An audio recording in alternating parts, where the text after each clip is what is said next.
கரூர் மாவட்டம் தாந்தோன்றி மலை, பாரதிதாசன் நகர், 5th cross. இங்கே வந்து குபேர விநாயகர் ஆலயம்னு ஒரு கோவில் இருக்குங்க.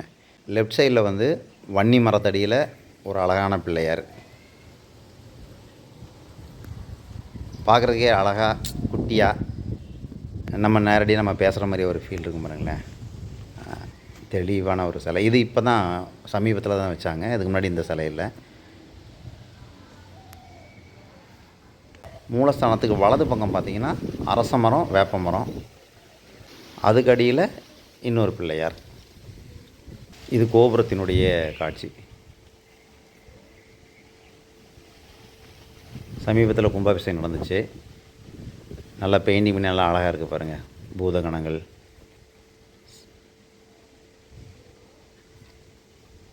முனிவர்களுடைய சிலைகள்லாம் பார்க்குறதுக்கு அவ்வளோ அழகாக இருக்குங்க. இந்த கோயிலில் தான் அம்மா வந்து கோலம் போடணும்னு ஆசைப்பட்டாங்க. ஏற்கனவே ஒரு 5-6 வருஷத்துக்கு முன்னாடி கோலம் போட்டிருந்தாங்க பெயிண்டில். அது மங்கிடுச்சு. ரொம்ப நாள் வருஷம் 5-6 வருஷத்துக்கு மேலே ஆனதுனால மறுபடியும் அந்த கோயிலில் ஒரு கோலம் போடணும். வரவங்களாம் கேட்டாங்க. அம்மா கோலம் போட்டது முன்னாடி தெரியும், நல்லாயிருக்குன்னு நிறைய பேர் பாராட்டிட்டு போனாங்க. அதனால் மறுபடியும் அவங்கள கூப்பிட்டு வந்து கோலம் போடணும்னு ஒரு ஆசை. அதனால் நான், பாப்பா, பெரிய பாப்பா, சின்ன பாப்பா, அம்மா எல்லாருமே சேர்ந்து பெயிண்ட்லாம் வாங்கி வச்சு ரெடியாக வச்சு அம்மா இன்றைக்கி வந்தாங்க. இன்றைக்கி கோலம் போட ஸ்டார்ட் பண்ணிட்டோம். இது மூலஸ்தானம். அதனுடைய இடது பக்கத்தில் அப்படி சுற்றி வரும்போது பார்த்திங்கன்னா தட்சிணாமூர்த்தி. அது பக்கத்துலேயே ஆஞ்சநேயருங்க. எல்லா சிலையும் குட்டி குட்டியாக இருக்கும், பார்க்க அழகாக இருக்கும். இது ஆஞ்சநேயர். அப்படியே மூலஸ்தானத்துக்கு பின்பக்கம் வந்தோம்னா மகாவிஷ்ணு, பாலமுருகன்.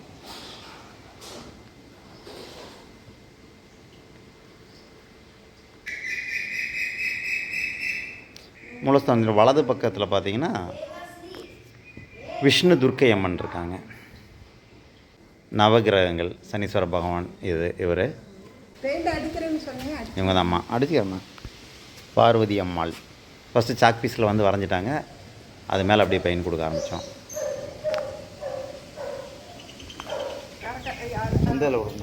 இவங்க சின்ன பாப்பா விவேகஸ்ரீ.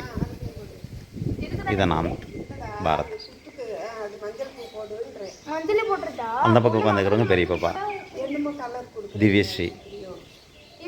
இவங்க மெகந்தியெல்லாம் நல்லா பண்ணுவாங்க. அதனால் இது ஆர்வமாக இருக்கும். சரி, லீவு, பெரிய பாப்பா காலேஜ் லீவு, சின்ன பாப்பா ஸ்கூல் லீவு, ஞாயிற்றுக்கிழமை தான் ஆரம்பித்தோம்.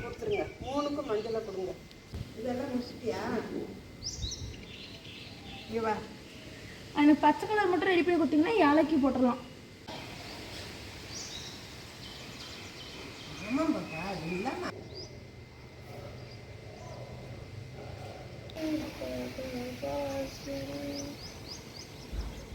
அந்த சேகப்பு பூவில் வந்து வெள்ளைக்கூடு லாவகமாக அம்மா நல்லா கோலம் நல்லா போடுவாங்க.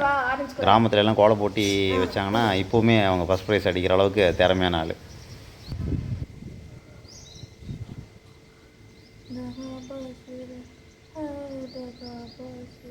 அம்மாக்கிட்ட வேலை பார்க்கும்போது பார்த்து பண்ணணும். ஒரு சின்னதாக இருந்தாலும் அவங்களுக்கு கரெக்டாக இருக்குன்னு நினைப்பாங்க.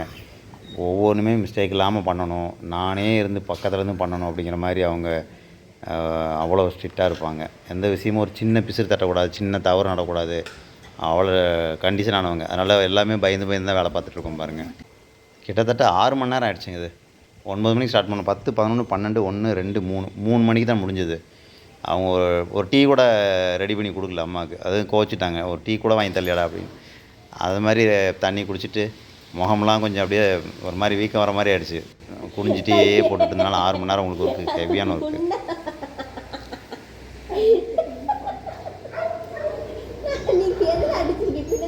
அடுத்த நாள் சாயந்தரமே கோயிலுக்கு போனேன். அவர் பாராட்டினார். கோயில் பூஜை பண்ணுறவர் வந்து பாராட்டினார். நல்லா இருக்குங்க சார், நன்றி சார், ரொம்ப நன்றி அப்படின்னாரு. அப்போவே நான் வந்தவங்களாம் கூட பார்த்து சந்தோஷப்பட்டாங்க. நல்லா இருக்குன்னு சொல்லிட்டு எல்லாமே பாராட்டினாங்க. ஒரு குட்டி பையன் கொண்டு பாராட்டலாம். நல்லா இருக்கு, அவ்வளோ நல்லா இருக்கு எங்கள் அப்படின்னா நன்றி சொல்லிட்டு வந்தேன். வேப்ப மரம் காற்று நல்லா சூப்பராக ஒரு என்டர்டைன்மெண்ட், ரிலாக்ஸேஷன். அதனால் இது லெஃப்ட் சைடு இருக்கிற கோலம், கோயிலுக்கு உள்ள நுழையும் போது லெஃப்ட் சைடு. இது நடுவில் வரைஞ்ச கோலம், நடுப்பகுதியில் சன்னதிக்கு நேராக இருக்கிறது. இது வலது பக்கம். நன்றி. குபாரத்.